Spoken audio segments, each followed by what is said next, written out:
Hello നമസ്കാരം, ഏവർക്കും ഹൈപ്രപ്പ് ഇൻസ്റ്റിറ്റ്യൂട്ടിന്റെ ഓൺലൈൻ ക്ലാസ്സിലേക്ക് സ്വാഗതം. നമ്മൾ ഇന്ന് ഡിസ്കസ് ചെയ്യുന്നത് അധികം ആരും പ്രിപ്പയർ ചെയ്യാതെ പോകുന്ന ഒരു മേഖലയാണ്. നമ്മുടെ ഹണി ബി എന്ന് പറയുന്ന ഒരു സെഗ്മെന്റ് ആണ് നമ്മൾ ഇവിടെ ഡിസ്കസ് ചെയ്യുന്നത്. ഹണി ബി, തേനീച്ച. ഹണി ബി എന്ന് പറയുന്ന ഒരു സെഗ്മെന്റ് നമ്മളെ സെറ്റ് എക്സാമിന് പഠിക്കാനുണ്ട്. സാധാരണ നമ്മളെല്ലാവരും പ്രിപ്പയർ ചെയ്യുന്നത് നമുക്ക് അറിയാവുന്ന കുറച്ച് കാര്യങ്ങളാണ് എപ്പോഴും പഠിച്ചുകൊണ്ട് പോകുന്നത്. പക്ഷേ ഈ ഹണി ബി എന്ന് പറയുന്ന മേഖലയിൽ നിന്നും നമ്മുടെ പരീക്ഷകൾക്ക് ചോദ്യങ്ങൾ വന്നിട്ടുണ്ട്.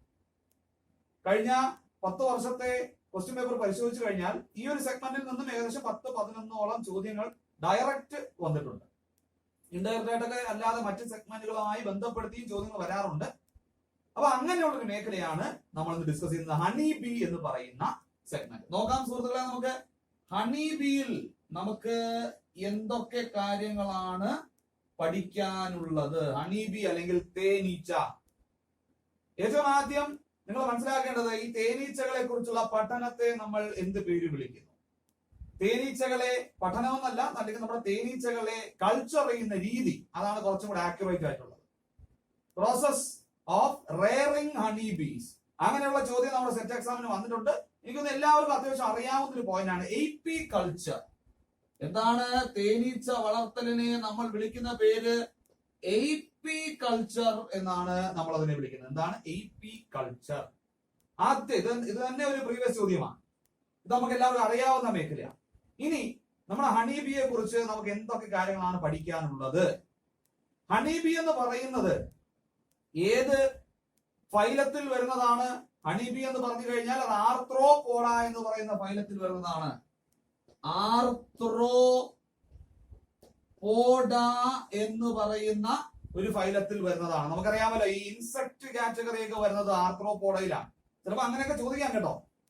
ഇനി ഈ ഹണി ബി എന്ന് പറയുന്നത് ഏത് ഓർഡറിലാണ് വരുന്നത്? അത് സാധാരണ ആ വാക്ക് സാധാരണ നമ്മുടെ എക്സാമുകൾക്കൊക്കെ സ്ഥിരം ചോദിക്കുന്നതാണ്. ഏത് ഓർഡറിലാണ് വരുന്നത് എന്ന് ചോദിച്ചാൽ ഹൈമെനോപ്റ്ററ എന്ന ഓർഡറിലാണ് ഇവർ വരുന്നത്. അപ്പോ നമ്മുടെ ഹണി ബിയെ കുറിച്ചുള്ള അല്ലെങ്കിൽ അതിനെ വളർത്തുന്ന രീതിയെ നമ്മൾ വിളിക്കുന്നത് AP കൾച്ചർ എന്നാണ്. ഇനി ഹണി ബി ഏത് ഫൈലത്തിൽ വരുന്നതാണ് എന്ന് ചോദിച്ചാൽ ആർത്രോപോഡയിൽ വരുന്നതാണ്.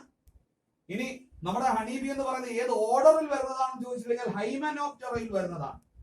നമ്മുടെ കടന്തൽ അല്ലെങ്കിൽ വാസ്പ് ആൻഡ് ഉറുമ്പുകൾ, ഇവരെല്ലാവരും ഈ പറയുന്ന ഹൈമെനോപ്റ്ററയുടെ അകത്ത് വരുന്ന ആളുകൾ തന്നെയാണ്. പക്ഷെ അതിന്റെ അകത്ത് വരുന്ന മേഖലകളിൽ എത്തുമ്പോഴത്തേക്കും ഒരുപാട് ഡിഫറൻസ് ഉണ്ടാകും. അങ്ങനെയാണ്. അപ്പൊ നോക്കിക്കോളൂ, അപ്പൊ ഈ പറയുന്ന ഉറുമ്പുകൾ, കടന്തൽ, തേനീച്ച, ഇവരെല്ലാവരും നമ്മുടെ ആർത്രോപോഡയിലെ ഹൈമെനോപ്റ്ററ വിഭാഗത്തിൽ വരുന്ന ആളുകളാണ്. അപ്പൊ ഈ ഒരു ബേസിക് ഐഡിയ നിങ്ങൾക്ക് ഉണ്ടായിരിക്കണം ഹണി ബിയെ കുറിച്ച് പഠിക്കുമ്പോൾ. ഇനി നമ്മുടെ ഹണി ബി എന്ന് പറഞ്ഞാൽ അത് ഇത്രയും പ്രസക്തമായ ഒരു മേഖല ആയത് എന്തുകൊണ്ട് എന്ന് ചോദിച്ചു കഴിഞ്ഞാൽ ഇവരാണ് നമ്മുടെ പ്രധാനപ്പെട്ട പോളിനേറ്റേഴ്സ് ആയിട്ട് നമ്മൾ വിളിക്കുന്നത്. കാരണം എന്താണ്, ഈ ഹണി ബീസ് എന്ന് പറയുന്ന ആളുകൾ ഇവര് പൂക്കളിൽ നിന്നും അങ്ങോട്ടും ഇങ്ങോട്ടും നെക്ടർ കളക്ട് ചെയ്യാൻ പോകുമ്പോൾ പോളിനേഷൻ സംഭവിക്കുന്നു. അതുകൊണ്ട് ഹണി ബിക്ക് ഒരു വാസ്തവത്തിൽ നല്ലൊരു ഇമ്പോർട്ടൻസ് ഉണ്ട് എന്നുള്ളത് നിങ്ങൾ ഓർക്കുക. ഇനി നമ്മുടെ ഹണി ബിയെ കുറിച്ച് ഇനി എന്താണ് നമുക്ക് പഠിക്കാനുള്ളത്? നിങ്ങൾ ഓർക്കേണ്ടത്, എത്ര തരം ഹണി ബീസ് ആണുള്ളത്? എത്ര തരം എന്ന് ഉദ്ദേശിക്കുന്നത് ഹണി ബീസിന്റെ പേരുകളല്ല ഞാൻ ഉദ്ദേശിക്കുന്നത്. ഇവിടെ ഒരു കോളനി ഓഫ് ഹണി ബി എടുത്തു കഴിഞ്ഞാൽ ആ കോളനിക്കകത്ത് വ്യത്യസ്ത തരത്തിലുള്ള ഹണി ബീസ് ഉണ്ട്. ഈ വ്യത്യസ്ത തരം എത്ര എണ്ണമാണ് എന്നുള്ളതാണ് ചോദ്യം. പ്രധാനപ്പെട്ട 3 ടൈപ്പ് ഹണി ബീസ് ആണ് ഓരോ കോളനിയുടെ അകത്തും ഉള്ളത്. നോക്കാം നമുക്ക് 3 ടൈപ്സ്. നമ്മുടെ ഹണി ബീസ് എന്ന് പറഞ്ഞു കഴിഞ്ഞാല് അവര് പ്രധാനപ്പെട്ട 3 ടൈപ്പുകളിലാണ് കാണുന്നത്. ഏതൊക്കെയാണ് 3 ടൈപ്പ്? ഇനി നിങ്ങൾ ശ്രദ്ധിച്ചോളുക, നമ്മുടെ ക്വസ്റ്റ്യൻസ് വരുന്ന മേഖല ഞാനിവിടെ പറയാൻ പോവുകയാണ്. ഹണി ബീസ് ഒരു കോളനിക്കകത്ത് 3 തരം ഹണി ബി ഉണ്ട്. ഒന്നാമത്തെ ഹണി ബി ആണ് വർക്കർ ബി. ശ്രദ്ധിച്ചോളുക, ഒന്നാമത്തെ ഹണി ബി എന്ന് പറഞ്ഞാൽ വർക്കർ ബി. രണ്ടാമത്തെ ഹണി ബി എന്ന് പറഞ്ഞാൽ ക്വീൻ ബി, റാണി. ഇനി മൂന്നാമത്തെ ഹണി ബി എന്ന് പറയുന്നത് ഡ്രോൺ ബി ആണ്. Drone B. സുഹൃത്തുക്കളെ, ഈ 3 പേരുടെ പേരുകൾ നിങ്ങൾ പഠിച്ചു വെച്ചുകൊള്ളുക. ഒന്നാമത്തെ ടൈപ്പ് ഹണി ബി എന്ന് പറയുന്നത് വർക്കർ ബി, രണ്ടാമത്തത് ക്വീൻ ബി, മൂന്നാമത്തത് ഡ്രോൺ ബി. ഇനി ഇതിന്റെ അകത്ത് നിന്നുള്ള ചോദ്യങ്ങൾ എങ്ങനെയാണ് എന്നുള്ളത് ഇത് നിങ്ങൾ ശ്രദ്ധിച്ചോളൂ. ഇത് വളരെ ഇമ്പോർട്ടന്റ് ആണ്. വർക്കർ ബി എന്ന് പറഞ്ഞാൽ they are sterile females. ഇത് പഠിച്ചു വെച്ചോളുക. വളരെ വളരെ ഇമ്പോർട്ടന്റ് ആയിട്ടുള്ള ഒരു കാര്യമാണ് ഞാൻ പറഞ്ഞത്. വർക്കർ ബി എന്ന് പറഞ്ഞാൽ they are sterile females. ഇത് വളരെ ഇമ്പോർട്ടന്റ് ആണ്. they are sterile females. ആരാണ്? Worker B. അതായത് ഇവർ പ്രത്യേകിച്ച് മുട്ടകളൊന്നും ഇടുന്നില്ല. ഇവർ സ്റ്റെറൈൽ ആയിട്ടുള്ള ആളുകളാണ്. അത് ആണുങ്ങളാണോ അല്ലെങ്കിൽ എന്താണ് മെയിൽ ആണോ ഫീമെയിൽ ആണോ എന്ന് ചോദിച്ചാൽ females. So worker bees are sterile females. അത് നിങ്ങൾ ഓർത്തു വെക്കുക. ഇനി ക്വീൻ ബി. ക്വീൻ ബി എന്ന് പറയുമ്പോൾ പേര് കേൾക്കുമ്പോഴേ അറിയാം അതൊരു ഫീമെയിൽ ആണ്. പക്ഷേ അത് ഫെർട്ടൈൽ ആയിട്ടുള്ള ആളാണ്. ഈ ക്വീൻ ബി ആണ് വാസ്തവത്തിൽ ഈ പറയുന്ന ആളുകളെ എല്ലാം മുട്ടയിട്ട് വിരിയിക്കുന്നത്. ഒരു കോളനിക്കകത്ത് വരുന്ന ഹണി ബീസിനെ എല്ലാം മുട്ടയിട്ട് വിരിയിക്കുന്നത് നമ്മുടെ ക്വീൻ ബി ആണ്. അപ്പോ ക്വീൻ ബി എന്ന് പറയുന്നത് ഫെർട്ടൈൽ ഫീമെയിൽ. എന്താണ്? Fertile female. ശ്രദ്ധിച്ചോളുക. വളരെ ഇമ്പോർട്ടന്റ് ആയിട്ടുള്ള കാര്യമാണ് ഞാൻ പറയുന്നത്. അങ്ങനെയെങ്കിൽ ഈ പറയുന്ന മുട്ട ഇടണമെങ്കിൽ അതിന് പ്രധാനമായിട്ടും ഒരു മെയിലും കൂടെ വേണമല്ലോ. അങ്ങനെയുള്ള മെയിൽസ് ആണ് നമ്മുടെ ഡ്രോൺ ബി എന്നറിയപ്പെടുന്നത്. ഡ്രോൺസ് നമ്മുടെ മെയിൽസ് ആയിട്ട് അറിയപ്പെടുന്നത് ഡ്രോൺ ബീസ് ആണ്. അപ്പോ തീർച്ചയായിട്ടും അവനും ഫെർട്ടൈൽ ആയേ പറ്റൂ, എന്നാലേ ക്വീൻ ബിക്ക് മുട്ടയിടാൻ പറ്റൂ. അപ്പോ ഡ്രോൺസ് എന്ന് പറയുന്നത് they are fertile males. ഇത് നിങ്ങൾ വളരെ ഇമ്പോർട്ടൻസോട് കൂടി പഠിച്ചു വെക്കുക. വർക്കർ ബി എന്ന് പറഞ്ഞാൽ അവർ ഫീമെയിൽസ് ആണ്. അവർ മുട്ടയിടുന്നില്ല, സ്റ്റെറൈൽ ആണ്, വർക്കറാണ്, പണിയെടുക്കാൻ വേണ്ടി മാത്രമുള്ള ആളുകളാണ്. ക്വീൻ ബി എന്ന് പറഞ്ഞാൽ എന്താണ്? റാണിയാണ്, അല്ലെ? ഫീമെയിൽ ആണ്. തീർച്ചയായിട്ടും മുട്ടകൾ മുഴുവനും ഇടുന്നത് ക്വീൻ ബി ആണ്. അങ്ങനെയെങ്കിൽ ഇവരെ മുട്ടയിടാൻ സഹായിക്കാൻ വേണ്ടിയിട്ട് ഉള്ള ചില മെയിലുകൾ ഉണ്ടാവുമല്ലോ, അവരെയാണ് ഡ്രോൺ ബി എന്നറിയപ്പെടുന്നത്. ക്വീനുമായി മെയ്റ്റ് ചെയ്യാൻ വേണ്ടിയിട്ടുള്ള ആളുകളാണ് ഡ്രോൺ ബി എന്ന് പറയുന്നത്. ഇവര് പ്രത്യേക ജോലിയൊന്നും എടുക്കുന്നില്ല, മെയ്റ്റിംഗ് മാത്രമേ നടക്കുന്നുള്ളൂ. അതുകൊണ്ട് ഫെർട്ടൈൽ മെയിൽസ് ആണ് നമ്മുടെ ഡ്രോൺ ബീസ് എന്ന് പറയുന്നത്. ഇനി ഇവിടെ നിങ്ങൾ പഠിക്കേണ്ട മറ്റൊരു പ്രധാനപ്പെട്ട പോയിന്റ്, നമ്മുടെ വർക്കർ ബി എന്ന് പറയുന്നത് സ്റ്റെറൈൽ ഫീമെയിൽ ആണ് എന്ന് ഞാൻ പറഞ്ഞു. പക്ഷെ ഇവര് ഡെവലപ്പ് ചെയ്യുന്നത് ഫെർട്ടിലൈസ്ഡ് എഗ്ഗിൽ നിന്നാണ്. എന്താ ഞാൻ പറഞ്ഞേ? ഈ വർക്കർ ബി എന്ന് പറയുന്നത് ഡെവലപ്പ് ചെയ്യുന്നത് ഫെർട്ടിലൈസ്ഡ് എഗ്ഗിൽ നിന്നാണ്. ഈ ഡ്രോൺ ബിയും ഈ ക്വീൻ ബിയും തമ്മിൽ മെയ്റ്റ് ചെയ്യുമ്പോൾ ഉണ്ടാകുന്ന ഫെർട്ടിലൈസ്ഡ് എഗ്ഗിൽ നിന്നാണ് വർക്കർ ബി ഉണ്ടാകുന്നത്. ഓക്കെ, ഈ ഡ്രോൺ ബിയും ക്വീൻ ബിയും മെയ്റ്റ് ചെയ്യുമ്പോൾ ഉണ്ടാകുന്ന ഫെർട്ടിലൈസ്ഡ് എഗ്ഗിൽ നിന്ന് തന്നെയാണ് ക്വീൻ ബിയും ഉണ്ടാകുന്നത്. അതിൽ ഒരു സംശയവുമില്ല. ഈ പറഞ്ഞ മെയ്റ്റിംഗ് വഴി തന്നെയാണ് വർക്കർ ബിയും ക്വീൻ ബിയും ഉണ്ടാകുന്നത്. പക്ഷേ നിങ്ങൾ ശ്രദ്ധിക്കേണ്ട ഒരു കാര്യം, ഡ്രോൺ ബീസ് എന്ന് പറഞ്ഞാൽ അൺഫെർട്ടിലൈസ്ഡ് എഗ്ഗിൽ നിന്നാണ് ഡ്രോൺ ബി ഉണ്ടാകുന്നത്, അല്ലെങ്കിൽ they are a result of parthenogenesis. വളരെ ഇമ്പോർട്ടന്റ് ആയിട്ടുള്ള ഒരു പോയിന്റ് ആണ് പറഞ്ഞത്. അൺഫെർട്ടിലൈസ്ഡ് എഗ്ഗിൽ നിന്നാണ് ആരുണ്ടാകുന്നത്? ഡ്രോൺ ബീസ് എന്ന് പറയുന്ന മെയിൽസ് ഉണ്ടാകുന്നത്. അതുകൊണ്ട് തന്നെ പാർത്തനോജനസിന്റെ ഭാഗമായിട്ട് നമ്മൾ പറയുന്നത് ആരാണ്? നമ്മുടെ ഡ്രോൺ ബീസ് ആണ്. അപ്പൊ ഈ ഡ്രോൺ ബി എന്ന് പറയുന്നത് they are a result of parthenogenesis. അത് നിങ്ങൾ ഒന്ന് നോട്ട് ചെയ്ത് വെക്കുക, ഇമ്പോർട്ടന്റ് ആണ്. അപ്പൊ ഇത്രയും പറഞ്ഞ കാര്യങ്ങൾ വളരെ ഇമ്പോർട്ടന്റ് ആണ്. അത് നിങ്ങൾ എപ്പോഴും ശ്രദ്ധിക്കുക. ഈ ഡ്രോണും ഈ ക്വീൻ ബിയും തമ്മിൽ മെയ്റ്റ് ചെയ്ത് ഉണ്ടാകുന്ന എഗ്ഗിൽ നിന്ന് തന്നെയാണ് വർക്കർ ബിയും ക്വീൻ ബിയും ഉണ്ടാകുന്നത്. ഇനി ഈ ക്വീൻ ബി എന്ന് പറയുന്നത് വെറുതെ ഇവരുടെ അൺഫെർട്ടിലൈസ്ഡ് ആയിട്ടുള്ള എഗ്ഗിൽ നിന്നും ഉണ്ടാകുന്ന ആളുകളാണ് ഡ്രോൺ ബി എന്ന് പറയുന്നത്. ക്ലിയർ ആണോ? ഡ്രോൺസ് എന്ന് പറഞ്ഞാൽ ഫെർട്ടൈൽ മെയിൽ ആണ്, വർക്കർ ബി എന്ന് പറഞ്ഞാൽ സ്റ്റെറൈൽ ഫീമെയിൽ ആണ്. ഇനി അടുത്ത ചോദ്യം, ഈ വർക്കർ ബിയും ഈ ക്വീൻ ബിയും തമ്മിൽ എങ്ങനെയാണ് ഈ ഡെവലപ്മെന്റൽ വൈസ് വ്യത്യാസം വരുന്നത്? ഞാൻ പറഞ്ഞു ഫെർട്ടിലൈസ്ഡ് എഗ്ഗിൽ നിന്ന് തന്നെയാണ് വർക്കർ ബിയും ക്വീൻ ബിയും ഉണ്ടാകുന്നത്. പക്ഷെ ഈ ക്വീനായി മാറണമെങ്കിൽ അവിടെ എന്താണ് സംഭവിക്കേണ്ടത്? സുഹൃത്തുക്കളെ, ഇവിടെ നിങ്ങൾ ശ്രദ്ധിക്കുക.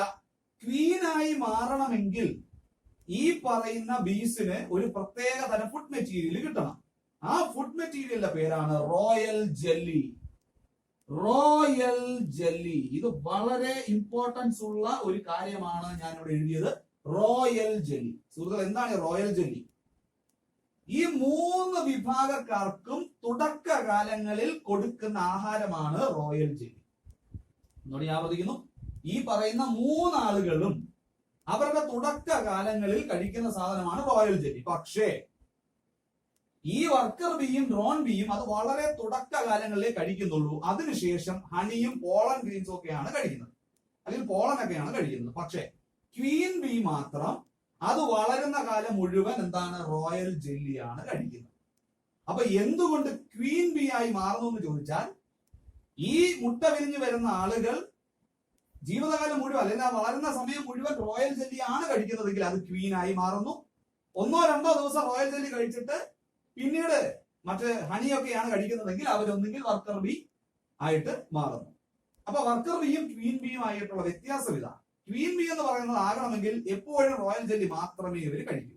അല്ലാത്ത പക്ഷം അതെന്താണ്, 1 ദിവസം 2 ദിവസം മാത്രം കഴിച്ചിട്ട് പിന്നീട് ഹണി കഴിക്കാൻ തുടങ്ങി കഴിഞ്ഞാൽ അവര് വർക്കർ ബീ ആയിട്ട് മാറും. അപ്പൊ ഇതാണ് ക്വീൻ ബീയും വർക്കർ ബീയും തമ്മിലുള്ള ഡെവലപ്മെന്റൽ വൈസ് ഒരു വ്യത്യാസം എന്ന് പറയുന്നത്. ഒരു കോളനിയിൽ സാധാരണ ഒരു ക്വീൻ ആണ് ഉണ്ടാകുന്നത്. അപ്പൊ ക്വീൻ ബീസ് പക്ഷെ 2-3 ഒക്കെ ഡെവലപ്പ് ചെയ്ത് വരും. പക്ഷെ ഇവർ തമ്മിൽ അറ്റാക്ക് ചെയ്യുകയും ഒരു അവസാനം ഈ പറയുന്ന ഒരു ക്വീൻ ബി ആയിരിക്കും അവശേഷിക്കുന്നത്. കാരണം അത് ബാക്കിയുള്ള എല്ലാത്തിനെയും കൊല്ലും. അപ്പൊ ഇത് നിങ്ങൾ എല്ലാവരും ഒന്ന് ശ്രദ്ധിച്ചോളൂ. വളരെ ഇമ്പോർട്ടൻസ് ഉള്ള ഒരു കാര്യം തന്നെയാണ്. അപ്പൊ അതും നിങ്ങളൊന്ന് ഓർത്ത് വച്ചിരിക്കും. അപ്പൊ ഇത്രയാണ് നമ്മുടെ ഈ പറയുന്ന worker B, Queen B, drone B എന്നൊക്കെ പറയുന്നതിന്റെ വ്യത്യാസമായിട്ട് നമ്മൾ പറയും. അപ്പൊ നമ്മളിവിടെ റോയൽ ജെല്ലി എന്ന് പറഞ്ഞൊരു സാധനത്തെ കുറിച്ച് എന്താണ് ഇപ്പോ ഇവിടെ മെൻഷൻ ചെയ്യും. നമ്മുടെ പ്രീവിയസ് ചോദ്യമുണ്ട്, റോയൽ ജെല്ലിയുടെ കോമ്പോസിഷനുമായി ബന്ധപ്പെട്ട ഒരു പ്രീവിയസ് ചോദ്യമുണ്ട്. റോയൽ ജെല്ലി എന്ന് പറഞ്ഞാൽ എന്താണ്, അതിന്റെ അകത്ത് വാട്ടർ ഉണ്ടാകും, അതിനകത്ത് ഫാറ്റ്സ് ഉണ്ടാകും, ലിപ്പിഡ്സ് ഉണ്ടാകും, മറ്റ് കാർബോഹൈഡ്രേറ്റ്സ് ഉണ്ടാകും, വൈറ്റമിൻസ് ഉണ്ടാകും. നമ്മുടെ വർക്കർ ബിയുടെ ഹെഡ് റീജിയൻ, തലയുടെ ഭാഗത്ത് നിന്നും ഉണ്ടാകുന്ന ഒരു സാധനമാണ് ഈ റോയൽ ജെല്ലി എന്ന് പറയുന്നത്. ഈ ലാർവ അല്ലെങ്കിൽ ഈ പറയുന്ന മുട്ട വിരിഞ്ഞു വരുന്ന ലാർവൽ സ്റ്റേജുകളെ വർക്കർ ബീസിൽ തന്നെയുള്ള നേഴ്സ് ബീസ് എന്ന് പറയുന്ന ആളുകളാണ് പരിചരിക്കുന്നത്. വർക്കർ ബീസിൽ തന്നെ നേഴ്സ് ബീസ് എന്ന് പറയുന്ന വിഭാഗക്കാരുണ്ട്. വർക്കർ ബീസിന്റെ കാലം എന്താണ്, അവരുടെ ജീവിതകാലത്തിന്റെ തുടക്കം അവരെല്ലാവരും നേഴ്സുകളായിട്ടാണ് പ്രവർത്തിക്കുന്നത്. കാരണം എന്താ, പുതിയ ലാർവകളെ പരിചരിക്കുന്നത് ഇവരാണ്. അവരുടെ തലയുടെ അല്ലെങ്കിൽ ഹെഡ് റീജിയനിൽ നിന്നും ഉണ്ടാകുന്ന ഒരു സാധനമാണ് ഈ റോയൽ ജെല്ലി എന്ന് പറയുന്നത്. അപ്പൊ ഞാൻ പറഞ്ഞു വന്നത്, റോയൽ ജെല്ലിയെ കുറിച്ച് പ്രീവിയസ് ചോദ്യമുണ്ട്. ഇതിലെ ഒരു പ്രധാനപ്പെട്ട കോമ്പോസിഷനെ കുറിച്ച് നമ്മുടെ എക്സാമിന് ചോദിച്ചിട്ടുണ്ട്. അങ്ങനെയെങ്കിൽ നമുക്ക് ആ പ്രീവിയസ് ചോദ്യത്തിലേക്ക് ഒന്ന് പോയാലോ. ചോദ്യം ഇതാണ്, the major fatty acid found on royal jelly which is used in the nutrition of larvae and adult queen honeybees is option A 10-hydroxy 2-decenoic acid, option B arachidonic acid, option C docosahexaenoic acid, option D linoleic acid. സുഹൃത്തുക്കളെ, ഇവിടെ നമ്മുടെ royal ജെല്ലിയുടെ കോമ്പോസിഷനെ കുറിച്ചാണ് ചോദിച്ചിരിക്കുന്നത്. ഇത് വളരെ importance ഉള്ള ഒരു സംഗതിയാണ്. കാരണം ഈ റോയൽ ജെല്ലി എന്നും സാധാരണ നമ്മൾ ആരും പഠിക്കാതെയാണ് പോകുന്നത്. പക്ഷെ ഇത് നിങ്ങൾ പഠിച്ചു വെച്ചോളാം. ഇവിടുത്തെ ഉത്തരം എന്ന് പറയുന്നത് ഓപ്ഷൻ എ ആണ്, 10-hydroxy 2-decenoic acid, അല്ലെങ്കിൽ നമ്മൾ അതിനെ ഷോർട്ട് ഫോമിൽ 10-HDA എന്ന് വിളിക്കാറുണ്ട്. അപ്പൊ ഈ പറയുന്ന റോയൽ ജെല്ലിയുടെ പ്രധാനപ്പെട്ട കോമ്പോസിഷൻ എന്ന് പറയുന്നത് 10-hydroxy 2-decenoic acid എന്ന് പറയുന്ന ഒരു സംഗതിയാണ്. അപ്പൊ ഈ ചോദ്യം നിങ്ങൾക്ക് എല്ലാവർക്കും മനസ്സിലായെന്ന് പ്രതീക്ഷിക്കുന്നു. അങ്ങനെയെങ്കിൽ നമുക്ക് അടുത്തതിലേക്ക് കണ്ടിന്യൂ ചെയ്യാം. അപ്പൊ നമ്മുടെ റോയൽ ജെല്ലിയുടെ പ്രധാനപ്പെട്ട ഒരു കോമ്പോസിഷൻ എന്ന് പറയുന്നത് 10-HDA എന്നറിയപ്പെടുന്ന ഈ ഒരു സംഗതിയാണ്. അപ്പൊ ഇത് നിങ്ങൾ ഒരിക്കലും മറക്കരുത്, 10-HDA. ഇത് എപ്പോഴും നിങ്ങളുടെ മനസ്സിലുണ്ടായിരിക്കണം. റോയൽ ജെല്ലിയെ കുറിച്ച് വേറെ ചോദിക്കാനൊന്നുമില്ല, ഇത് മാത്രമേ ചോദിക്കാൻ സാധ്യതയുള്ളൂ. അത് വീണ്ടും ചോദ്യങ്ങൾ വരാൻ സാധ്യതയുണ്ട്. അതിന്റെ കോമ്പോസിഷന്റെ അകത്തു നിന്നുള്ള ചോദ്യമാണ് 10-HDA എന്ന് പറയുന്ന ഒരു പ്രധാനപ്പെട്ട ഒരു സംഗതിയാണ് അവരുടെ കോമ്പോസിഷനിൽ വരുന്നത്. പക്ഷെ അതല്ല ഏറ്റവും കൂടുതലായിട്ട് കാണുന്നത്, മറ്റ് ഫാക്ടറുകളൊക്കെ ഉണ്ട്. പക്ഷെ എന്നാൽ ഇതാണ് നമ്മുടെ പ്രീവിയസ് ചോദ്യമായിട്ട് വന്നത്. അപ്പൊ ഇത് നിങ്ങൾ നോട്ട് ചെയ്ത് വയ്ക്കുക, 10-HDA, one of the composition, one of the factors present in royal jelly. അപ്പൊ ഈ റോയൽ ജെല്ലിയെ കുറിച്ച് ഞാൻ ഓൾറെഡി പറഞ്ഞ കാര്യം നിങ്ങൾ മനസ്സിൽ വെക്കുക. എല്ലാ ലാർവകളും, ഈ 3 വിഭാഗത്തിലെ എല്ലാ ലാർവകളും റോയൽ ജെല്ലി കഴിക്കുന്നു. പക്ഷെ ക്വീൻ ബി മാത്രം അഡൽട്ട് ആയി കഴിഞ്ഞാലും റോയൽ ജെല്ലി കഴിക്കുന്നു. അതാണ് ഇവർ തമ്മിലുള്ള ക്വീൻ ബി ആകാനുള്ള ഒരു ക്രൈറ്റീരിയ ആയിട്ട് നമ്മൾ പറയും. അപ്പൊ ഇത് ഈ ഒരു മേഖല നിങ്ങൾക്ക് മനസ്സിലായെന്ന് പ്രതീക്ഷിക്കുന്നു. നമ്മുടെ ആ പ്രധാനപ്പെട്ട 3 കാറ്റഗറികളെ കുറിച്ചാണ് പറഞ്ഞത്. ഇനി നമ്മുടെ ബി എന്ന് പറയുന്ന, അല്ലെങ്കിൽ ഹണി ബി എന്ന് പറയുന്ന മേഖലയിൽ ഇനി എന്താണ് നമുക്ക് കാണാനുള്ളത്? ഡിഫറെന്റ് ടൈപ്സ് ഓഫ് ഹണി ബീസ്, അതാണ് നമ്മൾ ഇനി കാണാൻ പോകുന്നത്. അല്ലെങ്കിൽ ടൈപ്സ് എന്ന് ഉദ്ദേശിക്കുന്നത് ഒരു കോളനിക്കകത്തുള്ള ടൈപ്പുകളല്ല, നമ്മുടെ പ്രധാനപ്പെട്ട സ്പീഷീസുകൾ ഏതൊക്കെയാണ് എന്നാണ് നമ്മൾ ഇവിടെ ഡിസ്കസ് ചെയ്യാൻ പോകുന്നത്. പ്രധാനപ്പെട്ട ഹണി ബി സ്പീഷീസ് നമുക്ക് നോക്കാം. ഒന്നാമത്തെ ഹണി ബി സ്പീഷി എന്ന് പറയുന്നത് എയ്പിസ് ഡോർസൈറ്റ എന്നാണ് നമ്മൾ വിളിക്കുന്നത്. ശ്രദ്ധിച്ചോണം, ഒന്നാമത്തെ ഹണി ബി എന്ന് പറഞ്ഞാൽ എയ്പിസ് ഡോർസൈറ്റ. നമ്മുടെ ഹണി ബീസിൽ തന്നെ അത്യാവശ്യം നല്ല വലുപ്പമുള്ള ഹണി ബീസ് ആണ് എയ്പിസ് ഡോർസൈറ്റ. അതുകൊണ്ട് തന്നെ ഇതിനെ ജയന്റ് ബി എന്നും റോക്ക് ബി എന്നും വിളിക്കുന്നു. അപ്പോ നിങ്ങൾ ശ്രദ്ധിക്കുക, which of the following honey Bs are the largest എന്ന് ചോദിച്ചാൽ എയ്പിസ് ഡോർസൈറ്റ. ഡോർസൈറ്റയാണ് മിക്ക എണ്ണത്തിലും ഏറ്റവും വലുപ്പമുള്ളത്, അത്രയും വലിയ ഹണിബിയാണ്. എയ്പിസ് ഡോർസൈറ്റ എന്ന് പറയുന്നത്, ഇതിന് മറ്റൊരു പേരെന്ന് പറയുന്നത് ജയന്റ് ബി, റോക്ക് ബി എന്നാണ് വിളിക്കുന്നത്. ഓക്കെ ആണല്ലോ, ക്ലിയർ ആണല്ലോ? അങ്ങനെ രണ്ടാമത്തെ പേര് ഞാൻ എഴുതാൻ പോവുകയാണ്. രണ്ടാമത്തെ പേരാണ് എയ്പിസ് ഇൻഡിക്ക. സുഹൃത്തുക്കളെ, എയ്പിസ് ഇൻഡിക്ക എന്ന് പറയുന്ന മറ്റൊരു പേരാണ് ഞാൻ ഇവിടെ എഴുതിയിട്ടിരിക്കുന്നത്. എയ്പിസ് ഇൻഡിക്ക എന്ന് പറഞ്ഞ പേര് പോലെ തന്നെ ഇന്ത്യയിലൊക്കെ ഏറ്റവും കൂടുതൽ ഉള്ള ഒരു സാധനമാണ്, ഏഷ്യൻ റീജിയൻസിൽ ഏറ്റവും കൂടുതൽ ഉള്ള ഒരു സാധനമാണ് എയ്പിസ് ഇൻഡിക്ക എന്ന് പറയുന്നത്. എയ്പിസ് ഇൻഡിക്കയുടെ മറ്റ് പേര് എന്ന് പറയുന്നത്, ഇതിനെ തന്നെ നമ്മൾ ചിലപ്പോ എയ്പിസ് സെറാന എന്ന് വിളിക്കാറുണ്ട്. എയ്പിസ് സെറാന, ചിലപ്പോ എയ്പിസ് സെറാന ഇൻഡിക്ക എന്നും പറയാറുണ്ട്. അപ്പൊ ഇതെല്ലാം ഒരു കാറ്റഗറി തന്നെയാണ്. ഇതിനെ ഇന്ത്യൻ ബി എന്നും അല്ലെങ്കിൽ ഏഷ്യൻ ബി എന്നും ഒക്കെ സാധാരണ വിളിക്കാറുണ്ട്. ചിലപ്പോൾ ഈസ്റ്റേൺ ബി എന്നും വിളിക്കാറുണ്ട്. ഈസ്റ്റേൺ ബി, ഈ പേരുകളെല്ലാം അറിയപ്പെടുന്നത് നമ്മുടെ എയ്പിസ് ഇൻഡിക്ക എന്ന് പറയുന്ന ആളാണ്. അപ്പൊ ജയന്റ് ബി, റോക്ക് ബി എന്നറിയപ്പെടുന്നത് Apis dorsata, Indian bee, Asian bee, eastern bee എന്നൊക്കെ അറിയപ്പെടുന്നത് എയ്പിസ് ഇൻഡിക്ക അല്ലെങ്കിൽ എയ്പിസ് സെറാന.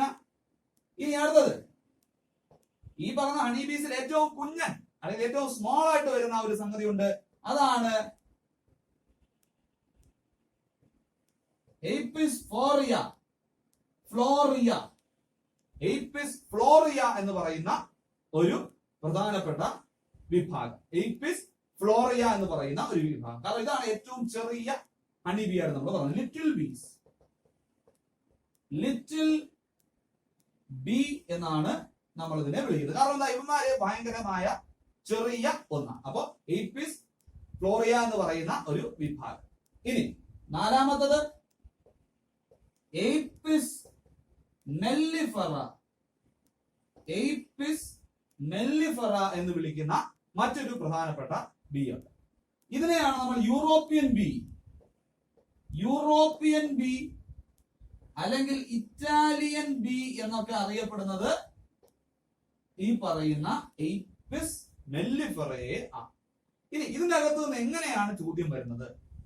ഇതിൽ നമുക്ക് ഡൊമസ്റ്റിക്കേറ്റ് ചെയ്യാൻ പറ്റുന്ന ബി ഏത്, അല്ലെങ്കിൽ ഇത് ഏറ്റവും കൊമേഴ്ഷ്യൽ വാല്യൂ ഉള്ള ബി ഏത്, ഇങ്ങനെയാണ് നമ്മുടെ എക്സാമുകൾക്ക് ചോദിക്കുന്നത്. നിങ്ങൾ മനസ്സിലാക്കുക, എയ്പിസ് ഡോർസൈറ്റ എന്ന് പറയുന്നത് വലിയ വൈൽഡ് ആയിട്ടുള്ള ഹണി ബീസ് ആണ്. നമുക്ക് വളർത്താൻ കഴിയില്ല, ബുദ്ധിമുട്ടാണ്. കാരണം എന്താ, നമുക്ക് ഡൊമസ്റ്റിക്കേറ്റ് ചെയ്യാൻ പറ്റില്ല. അപ്പൊ Apis dorsata is not, we cannot domesticate these particular species. Apis indica, ഇവന്മാരെ നമുക്ക് ഡൊമസ്റ്റിക്കേറ്റ് ചെയ്യാം, ഇവന്മാരെ നമുക്ക് വളർത്താം, പ്രശ്നമില്ല. അടുത്തത് എയ്പിസ് ഫ്ലോറിയ, ഇവരെ നമുക്ക് സാധാരണ വളർത്താൻ കഴിയില്ല, കാരണം ഇവർക്ക് ഇടയ്ക്കിടയ്ക്ക് മൈഗ്രേഷൻ ഉള്ള ആളുകളാണ്. അപ്പൊ സാധാരണ ഇവരെ നമ്മൾ ഡൊമസ്റ്റിക്കേറ്റ് ചെയ്യാറില്ല. എയ്പിസ് മെല്ലിഫറ ആണെങ്കിലോ ഇവനെ നമുക്ക് ഡൊമസ്റ്റിക്കേറ്റ് ചെയ്യാം. എയ്പിസ് മെല്ലിഫറ എന്ന് പറയുന്നത് ഇവനെ നമുക്ക് ഡൊമസ്റ്റിക്കേറ്റ് ചെയ്ത് വളർത്താം. എവിടെ വളർത്താം? എയ്പിയറീസിൽ വളർത്താം. എയ്പിയറി എന്ന് പറഞ്ഞാൽ നിങ്ങൾക്ക് അറിയാലോ അല്ലെ, നമ്മുടെ ആ തേനീച്ച കൂടുകളുടെ അറേഞ്ച്മെന്റിനെയാണ് നമ്മൾ എയ്പിയറി എന്ന് പറയുന്നത്. ഇനി ഇവിടെ നമ്മൾ ശ്രദ്ധിക്കേണ്ടത്, ഇതിൽ ഏറ്റവും കൂടുതൽ ഹണി കളക്ട് ചെയ്യുന്ന ആളാരാണ്? വാസ്തവത്തിൽ എയ്പിസ് മെല്ലിഫറയും എയ്പിസ് ഡോർസൈറ്റയുമാണ് ഏറ്റവും കൂടുതൽ ഹണി കളക്ട് ചെയ്യുന്നത്. പക്ഷെ എയ്പിസ് ഡോർസൈറ്റ ഡൊമസ്റ്റിക്കേറ്റ് ചെയ്യാൻ പറ്റാത്തത് കൊണ്ട് നമുക്ക് അവന്മാരെ വളർത്താൻ കഴിയില്ല. അതുകൊണ്ട് തന്നെ നമ്മൾ ഏറ്റവും കൂടുതൽ ഫോക്കസ് ചെയ്യുന്നത് എയ്പിസ് മെല്ലിഫറയാണ്. എപ്പോഴും എയ്പിസ് മെല്ലിഫറയാണ് സാധാരണ നമ്മൾ നമ്മുടെ നാട്ടിൽ വളർത്തി അതിന്റെ ഹണി എടുക്കുന്നത്. കാരണം ഇത് ഏകദേശം 40 തൊട്ട് 50 കിലോഗ്രാം ഹണി വരെ കിട്ടുന്ന ഒരു വിഭാഗക്കാരാണ്. അപ്പൊ എയ്പിസ് മെല്ലിഫറ എന്ന് പറയുന്നതാണ് നമുക്ക് ഡൊമസ്റ്റിക്കേറ്റ് ചെയ്യാൻ പറ്റിയതും ഒരുപാട് ഹണി തരുന്നതുമായിട്ടുള്ളതാണ്. നമുക്ക് ഡൊമസ്റ്റിക്കേറ്റ് ചെയ്യാൻ പറ്റുന്ന രണ്ടാമത്തെ വിഭാഗമാണ് എയ്പിസ് ഇൻഡിക്ക അല്ലെങ്കിൽ എയ്പിസ് സെറാന എന്ന് നമുക്ക് പറയും. പക്ഷെ അവര് താരതമ്യേന വളരെ കുറച്ച് ഹണിയാണ് നമുക്ക് തരുന്നത്. അപ്പൊ അങ്ങനെയെങ്കിൽ ഇതുമായി ബന്ധപ്പെട്ട പ്രീവിയസ് ചോദ്യം നമുക്കൊന്ന് പരിശോധിച്ചാലോ? ചോദ്യം ഇതാണ്: the honey bees that are domesticated are Apis cerana indica and Apis florea. Apis cerana indica and Apis adrenoformis, Apis dorsata, Apis serrana indica, Apis mellifera, Apis serrana indica. അപ്പൊ ഇതിന്റെ ഉത്തരം എന്ന് പറയാൻ നമ്മൾ ഇപ്പൊ പഠിച്ചതേ ഉള്ളൂ. നമുക്ക് ഡൊമസ്റ്റിക്കേറ്റ് ചെയ്യാൻ പറ്റുന്ന ആളുകൾ എന്ന് പറയുന്നത് നമ്മുടെ ഓപ്ഷൻ ഡി ആണ്, എയ്പിസ് മെല്ലിഫറ ആൻഡ് എയ്പിസ് സെറാന ഇൻഡിക്ക എന്ന് പറയുന്നത്. സുഹൃത്തുക്കളെ, അങ്ങനെയെങ്കിൽ മറ്റൊരു ചോദ്യം കൂടെ നിങ്ങളൊന്ന് പരിശോധിച്ചേ. Among the following species of honeybee, find out the best one from the commercial point of view. അതായത് കൊമേഴ്ഷ്യൽ പോയിന്റ് ഓഫ് വ്യൂവിൽ ഏറ്റവും നല്ല ഹണീബി ഏത് എന്നുള്ളതാണ് ഇവിടുത്തെ ചോദ്യം. Option A Apis dorsata, option B Apis indica, option C Apis mellifera, option D Apis florea. അപ്പൊ സുഹൃത്തുക്കളെ, ഇവിടെ നമ്മൾ കുറച്ചു മുമ്പ് പഠിച്ചതേ ഉള്ളൂ. കൊമേഴ്ഷ്യൽ പോയിന്റ് ഓഫ് വ്യൂവിൽ ഏറ്റവും കൂടുതൽ ഹണി തരുന്നത് നമ്മുടെ എയ്പിസ് മെല്ലിഫറയും ഡോർസൈറ്റയുമാണ്. പക്ഷേ ഡോർസൈറ്റയെ നമുക്ക് ഡൊമസ്റ്റിക്കേറ്റ് ചെയ്യാൻ പറ്റാത്തത് കൊണ്ട് ഏറ്റവും കൂടുതൽ കൊമേഴ്ഷ്യൽ വാല്യൂ ഉള്ള ആളെന്ന് പറയുന്നത് എയ്പിസ് മെല്ലിഫറയാണ്. അപ്പോ അവിടുത്തെ ഉത്തരം എന്ന് പറയുന്നത് ഓപ്ഷൻ സി എയ്പിസ് മെല്ലിഫറ ആണ്. അടുത്തതായി നമ്മുടെ ഹണി ബീസിനെ ബാധിക്കുന്ന ചില അസുഖങ്ങൾ നമ്മൾ ഒരുപാട് അസുഖങ്ങൾ ഉണ്ട്, പക്ഷെ എല്ലാം നമുക്ക് പഠിക്കേണ്ട ആവശ്യമില്ല. അത് നമ്മളൊരു പ്രധാനപ്പെട്ട 3 അസുഖങ്ങളെ കുറിച്ചാണ് ഇവിടെ ഡിസ്കസ് ചെയ്യാൻ പോകുന്നത്. നമ്മുടെ ഹണി ബീസിനെ ബാധിക്കുന്ന പ്രധാനപ്പെട്ട 3 അസുഖങ്ങൾ അല്ലെങ്കിൽ ഡിസീസസ്. ഹണി ബീസിനെ ബാധിക്കുന്ന ഒരു പ്രധാനപ്പെട്ട ഡിസീസ് എന്ന് പറയുന്നത്, അല്ലെങ്കിൽ ഹണിബിയുടെ ലാർവയെ ബാധിക്കുന്ന ഒരു പ്രധാനപ്പെട്ട ഡിസീസ് എന്ന് പറയുന്നത് foul brood disease. Foul brood disease എന്താണ്? Foul brood disease. Foul brood disease എന്ന് പറഞ്ഞു കഴിഞ്ഞാൽ ഈ പറയുന്ന ഹണി ബീസിന്റെ ലാർവകളെ ബാധിക്കുന്ന, ബ്രൂഡ് എന്ന് ഉദ്ദേശിക്കുന്ന ലാർവയാണ് ഉദ്ദേശിക്കുന്നത്. ഈ ലാർവയെ ബാധിക്കുന്ന ഒരു ബാക്ടീരിയൽ ഡിസീസ് ആണ് ഫൗൾ ബ്രൂഡ് ഡിസീസ്. പ്രീവിയസ് ചോദ്യമാണിത്. Foul brood disease is caused by dash എന്നായിരുന്നു ചോദ്യം. അതിന്റെ ഉത്തരം എന്ന് പറയുന്നത് നമ്മുടെ ബാക്ടീരിയ ആണ്, ഫൗൾ ബ്രൂഡ് ഡിസീസ്. ഇനി ഹണിബിയെ ബാധിക്കുന്ന മറ്റൊരു അസുഖമാണ് അക്കാരൈൻ. അക്കാരൈൻ എന്ന് പറയുന്ന ഒരു അസുഖമുണ്ട്. ഇത് പാരസൈറ്റിക് ആയിട്ടുള്ള മൈറ്റ്സുകളാണ് കാരണം. അഡൽട്ട് ഹണിബീസിനെ ബാധിക്കുന്ന ഒരു അസുഖമാണ് അക്കാരൈൻ എന്ന് പറയുന്നത്. അക്കാരൈൻ എന്ന് പറയുന്നത് ഒരു പാരസൈറ്റിക് ആയിട്ടുള്ള മൈറ്റ്സ് എന്ന് പറയുന്ന ആളുകളാണ് ഇത് ഉണ്ടാക്കുന്നത്. പക്ഷെ അക്കാരൈനെ കുറിച്ച് കോസേറ്റീവ് ഓർഗാനിസത്തെ കുറിച്ച് ചോദിക്കാൻ സാധ്യതയില്ല. ചിലപ്പോൾ which of the following is disease affecting honeybee എന്ന തരത്തിലൊക്കെ വേണമെങ്കിൽ ചോദിക്കാം. അതാണ് അക്കാരൈൻ എന്ന് പറയുന്ന അസുഖം. മൂന്നാമത് നമ്മൾ ഡിസ്കസ് ചെയ്യുന്നതാണ് നൊസീമ. നൊസീമ എന്ന് പറയുന്ന അസുഖം, ഇതും പാരസൈറ്റിക് ആയിട്ടുള്ള ആളുകളായിരുന്നു അല്ലെങ്കിൽ ഒരു കോസേറ്റീവ് ഓർഗാനിസം ആയിട്ട് പറഞ്ഞത്. പക്ഷെ പിന്നീട് ഫംഗസ് ആണ് കാരണമെന്ന് കണ്ടത്. ഫംഗസ് ഇപ്പൊ അത് ഫംഗൽ ഇൻഫെക്ഷൻ ആയിട്ടാണ് നമ്മൾ പറയുന്നത്. നൊസീമ എന്ന് പറയുന്നത് ഹണിബീസ് ഉണ്ടാകുന്ന ഒരു ഫംഗൽ ഇൻഫെക്ഷൻ ആണ്. അപ്പൊ ഈ 3 അസുഖം പഠിക്കാൻ പ്രശ്നമൊന്നുമില്ലല്ലോ. നമ്മുടെ ഫൗൾ ബ്രൂഡിനെ കുറിച്ചാണ് മുമ്പ് ഒരിക്കൽ ചോദിച്ചത്. സാധാരണ അതിനെ കുറിച്ച് ചോദിക്കാൻ സാധ്യതയുള്ളൂ. പക്ഷെ എന്നാലും ഈ 2 എണ്ണം കൂടെ നിങ്ങൾ ഓർത്ത് വെച്ചിരിക്കുക. Foul brood disease bacteria, acarine parasitic mites, nosema എന്ന് പറയുന്നത് ഫംഗസ് കാരണം ഉണ്ടാകുന്ന ഒരു പ്രധാനപ്പെട്ട അസുഖമാണ്. ക്ലിയർ ആണെന്ന് വിശ്വസിക്കുന്നു. ഈ 3 അസുഖങ്ങൾ മാത്രം നിങ്ങൾ ഓർത്ത് വെച്ചിരുന്നാൽ മതി. ഇനി നമ്മുടെ ഹണിബീസിനെ കുറിച്ച് നമ്മൾ എന്താണ് പഠിക്കാനുള്ളത്?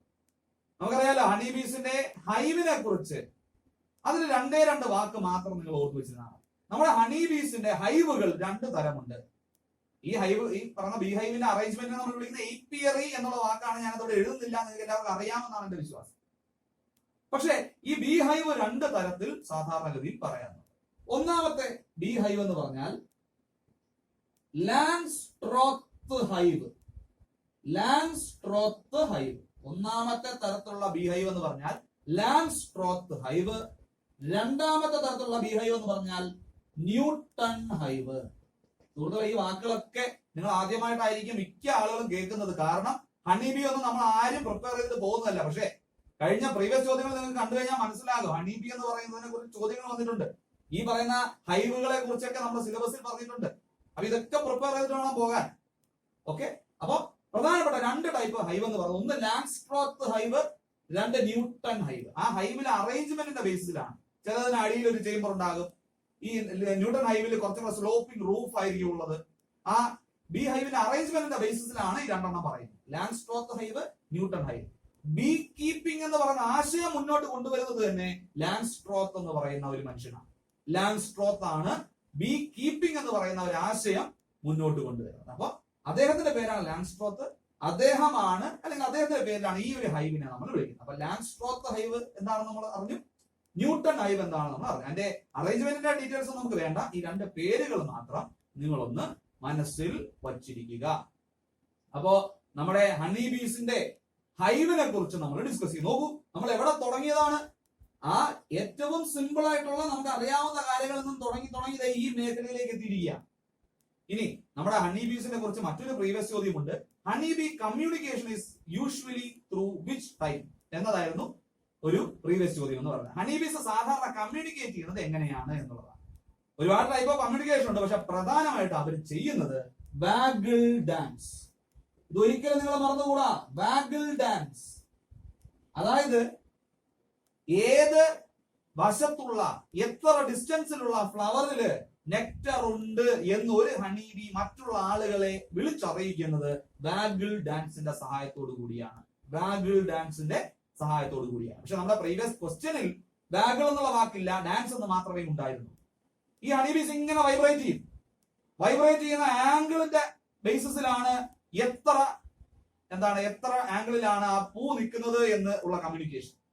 എത്ര ഡിസ്റ്റൻസിലാണെന്ന് അറിയണമെങ്കിൽ ഹണി ബീസിന്റെ ഡാൻസിന്റെ ഡ്യൂറേഷൻ നോക്കണം. ഒരുപാട് നേരം അത് ഇങ്ങനെ അവിടുന്ന് വൈബ്രേറ്റ് ചെയ്യുന്നുണ്ടെങ്കിൽ നല്ല ഡിസ്റ്റൻസിലാണ് ഈ ഫ്ലവർ നിൽക്കുന്നത്. വളരെ കുറച്ച് വൈബ്രേഷൻ ഉള്ളെങ്കിൽ തൊട്ടടുത്ത ഏതോ സ്ഥലത്താണ് ഈ ഫ്ലവർ നിൽക്കുന്നത്. അപ്പോൾ ഇതിന്റെ ഈ ഡാൻസ് ചെയ്യുന്നതിന്റെ ആംഗിൾ വെച്ചും ഡാൻസ് ചെയ്യുന്നതിന്റെ ഡ്യൂറേഷൻ വെച്ചും നെക്ടർ ഉള്ള ഫ്ലവർ എവിടെയാണ് എന്ന് മറ്റുള്ള ബീസ് മനസ്സിലാക്കുന്നത് ഈ വാഗിൾ ഡാൻസിൽ കൂടെയാണ്. അപ്പൊ ഇത് നിങ്ങൾ എല്ലാവരും ഒന്ന് നോട്ട് ചെയ്ത് വെക്കുക. നമ്മുടെ വാഗിൾ ഡാൻസ് എന്ന് പറയുന്ന ഒരു സംഗതി നിങ്ങളൊന്ന് അറിഞ്ഞ് വെക്കുക. ക്ലിയർ ആണല്ലോ? അപ്പൊ വാഗിൾ ഡാൻസിൽ കൂടിയാണ് പ്രധാനപ്പെട്ട കമ്മ്യൂണിക്കേഷൻ എന്ന് പറയുന്നത്. ഇനി ഇതല്ലാതെ കമ്മ്യൂണിക്കേഷൻസ് ഉണ്ട് കേട്ടോ. നമ്മുടെ ബീസിന് ഫെറോമോൺസ് എന്നൊക്കെ പറയുന്ന സംഗതികളൊക്കെ ഉണ്ട്. അപ്പൊ അത്തരത്തിലുള്ള കമ്മ്യൂണിക്കേഷനും ഉണ്ട്. ആ ഫെറോമോണിന്റെ അകത്തു നിന്നുള്ള ഒരു ചോദ്യം, ഒരു പ്രീവിയസ് ചോദ്യമുണ്ട്. ആ പ്രീവിയസ് ചോദ്യം എന്താണെന്ന് നമുക്കൊന്ന് പരിശോധിക്കാം. ചോദ്യം ഇതാണ്: geraniol is secreted from. 2015 June സെറ്റിലെ ചോദ്യമാണ്. Geraniol is secreted from. Option A queen honey bee, option B worker bee, option C termite, option D male honey B.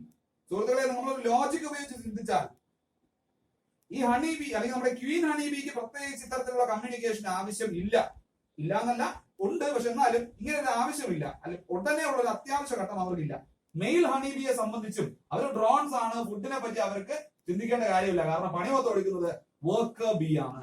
അപ്പൊ ഇവിടുത്തെ ഉത്തരം എന്ന് പറയുന്നത് ബി, ഓപ്ഷൻ വർക്കർ ബി എന്ന് പറയുന്ന ആളാണ്. അപ്പൊ ഈ ജെറാനിയോൾ എന്നുള്ള പറയുന്ന ഒരു വാക്ക് നിങ്ങൾ എല്ലാവരും നോട്ട് ചെയ്ത് വെക്കുക. അത് പക്ഷെ നമുക്കൊരു സെഗ്മെന്റ് ആയിട്ട് പഠിക്കാനൊന്നും ഇല്ല. അവർ വളരെ റാൻഡം ആയിട്ട് കയറി ചോദിച്ചൊരു ചോദ്യമാണ്. ഒരു ടഫ് ക്വസ്റ്റ്യൻ തന്നെയാണ്. അപ്പൊ ഈ ഒരു ചോദ്യത്തിന്റെ ഉത്തരം എന്ന് പറയുന്നത് വർക്കർ ബി എന്ന് പറയുന്ന ഒന്നാണ്. അപ്പൊ ജെറാനിയോൾ നമ്മുടെ വർക്കർ ബിയുടെ അബ്ഡോമിനൽ ഭാഗത്ത് നിന്നും സെക്രീറ്റ് ചെയ്യുന്ന ഒന്നാണ്. അതൊരു പ്രധാനപ്പെട്ട ഫെറോമോണിന്റെ ഒരു ഇൻഗ്രീഡിയന്റ് ആയിട്ട് വരുന്ന ഒരു സംഗതിയാണ്. പക്ഷെ അതിനെക്കുറിച്ച് അങ്ങനെ ഡീറ്റെയിൽ ആയിട്ട് നമുക്ക് ആവശ്യമില്ല. ഇതും അവിടെ വളരെ റാൻഡം ആയിട്ട് ചോദിച്ചൊരു ചോദ്യമാണ്. ഇത് തന്നെയായിരിക്കും ഇനി റിപ്പീറ്റ് ചെയ്ത് വരാനും സാധ്യത. അപ്പൊ ജെറാനിയോൾ എന്ന വാക്ക് നിങ്ങൾ ഓർത്ത് വെക്കുക. നമ്മുടെ ബീസിന്റെ വാഗിൾ ഡാൻസ് എന്ന് പറയുന്ന സംഗതിയും നിങ്ങൾ ഓർത്ത് വെക്കുക. അപ്പൊ സുഹൃത്തുക്കളെ നോക്കിക്കേ, നമ്മുടെ ഹണി ബിയെ കുറിച്ചാണ് നമ്മൾ ഡിസ്കസ് ചെയ്യുന്നത്. നമ്മൾ അധികം ആരും പഠിക്കാൻ മെനക്കെടാത്ത, ഒരുപാട് നമുക്ക് അറിവില്ലാത്ത ഒരു മേഖലയാണ് ഹണി ബി.